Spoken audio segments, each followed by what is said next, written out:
दोस्तों ये है भारत देश का एक मशहूर और ऐतिहासिक शहर अजमेर। लेकिन इसको अजमेर कम और अजमेर शरीफ के नाम से ज्यादा जाना जाता है, क्योंकि यही वो जगह है कि जहां पर भारत के सबसे बड़े सूफी बुजुर्ग यानी हजरत ख्वाजा मोइनुद्दीन चिश्ती की दरगाह मौजूद है। इस दरगाह का इतिहास 50, 100 या फिर 200 साल पुराना नहीं बल्कि 800 से 900 साल पुराना है। और इस दरगाह की खास बात यह है कि जिस तरह इससे मुसलमान जुड़े हुए हैं उसी तरीके से हिंदू भी हैं। यानी जितनी अहमियत मुसलमान इस दरगाह को देते हैं, कहीं न कहीं हिंदू भी इस दरगाह को उतनी ही अहमियत देते हैं और इससे अपनी आस्था रखते हैं। और अगर आज भी आप इस दरगाह पर जाएंगे तो जितनी तादाद में यहाँ पर मुसलमान होंगे शायद उतनी ही तादाद पर यहाँ पर हिंदू भी होंगे। अजमेर में मौजूद इस दरगाह की अहमियत कितनी है, इस बात का अंदाजा आप इसी बात से लगा सकते हैं कि जो हमारे हिंदुस्तान के इतिहास में बड़े बड़े राजा और बादशाह गुजरे हैं, उन्होंने तो इस दरगाह को बहुत अहमियत दी ही है। बल्कि आज के दौर में भी भारत के अंदर सरकार चाहे कांग्रेस की हो या फिर बीजेपी की हो, देश के बड़े बड़े मिनिस्टर यहाँ पर चादर चढ़ाने आते हैं और अपने तरफ से चादर भी भेजते हैं। अब अगर कुछ इंटरेस्टिंग और हिस्टोरिकल फैक्ट पर नजर डालें तो भारत के इतिहास के एक बहुत ताकतवर और बहुत मशहूर बादशाह मतलब कि अकबर सम्राट से जुड़ी एक बहुत ही जबरदस्त चीज मिलती है। किताबों से ये मालूम होता है कि जलालुद्दीन मोहम्मद अकबर, जिनकी सल्तनत पूरे हिंदुस्तान में थी, वैसे तो उनके पास सब कुछ था लेकिन कमी थी बस एक ही चीज की, और वो थी औलाद। यानी अकबर की कोई औलाद नहीं थी। उनके 2 बेटे हुए भी थे लेकिन 1 महीने के अंदर ही अंदर उनकी मौत हो गई।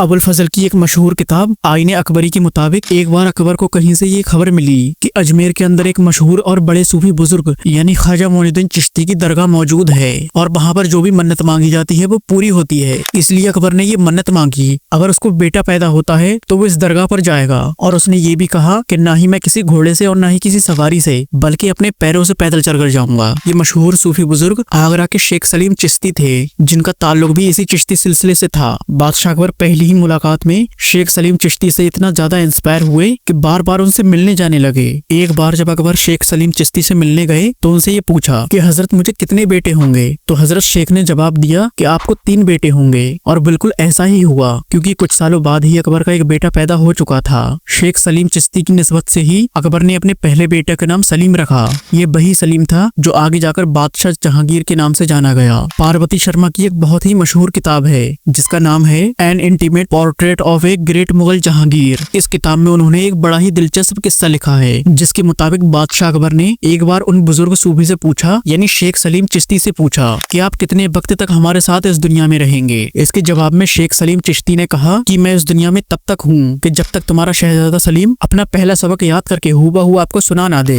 अकबर ने जैसे ही ये बात सुनी फौरन उसने अपने बेटे की तालीम रुकवा दी और उसे पढ़ाई लिखाई से दूर करवा दिया। फिर अचानक से एक दिन हुआ ये कि सलीम ने एक दिन कुछ सुना और हूबहू वैसा ही अपने वालिद को आकर सुना दिया यानी अकबर को सुनाया। नतीजा ये हुआ कि अगले ही दिन शेख सलीम की तबीयत खराब होने लगी और कुछ दिनों के अंदर ही शेख सलीम इस दुनिया से रुखसत हो गए। दोस्तों अगर मेन पॉइंट के तौर पर ख्वाजा मोइनुद्दीन चिश्ती की जिंदगी पर नजर डालें कि जिनकी अजमेर शरीफ में दरगाह है, तो जो हिस्टोरिकल रिकॉर्ड्स मौजूद हैं तो उनके मुताबिक ख्वाजा मोइनुद्दीन चिश्ती की पैदाइश सन 1141 ईस्वी के आसपास में ईरान शहर में हुई। बहुत ही कम उम्र में आपके माँ बाप चले जाने के बाद ये सूफीइज्म से इंस्पायर हो चुके थे और बाद में इन्होंने उस बुखार शहर का सफर किया कि जो उस दौर में दुनिया का एक ट्रेड सेंटर माना जाता था। और अगर आज के हिसाब से देखें तो ये उज्बेकिस्तान देश के अंदर हुआ करता था और यहाँ पर जाकर ही इनकी मुलाकात चिश्ती सिलसिले से हुई यानी एक सूफी बुजुर्ग जिनका नाम हजरत ख्वाजा उस्मान हारूनी था, जो आगे चलकर इनके उस्ताद बने। इन दोनों ने मिलकर साथ में मक्का और मदीना का सफर भी किया। ऐसे ही सफर के दौरान एक दिन ख्वाब में हजरत ख्वाजा मोइनुद्दीन चिश्ती अजमेरी को हजरत मोहम्मद सल्लल्लाहु अलैहि वसल्लम का दीदार हुआ और उनके तरफ से ही इन्हें हिंदुस्तान आने का हुक्म मिला और यहीं से हजरत ख्वाजा मोइनुद्दीन चिश्ती का हिंदुस्तान में सफर शुरू हुआ। इसके बाद आप अजमेर पहुंचे और अजमेर में जाकर ही आपको ये नाम मिला जो आज तक मशहूर है।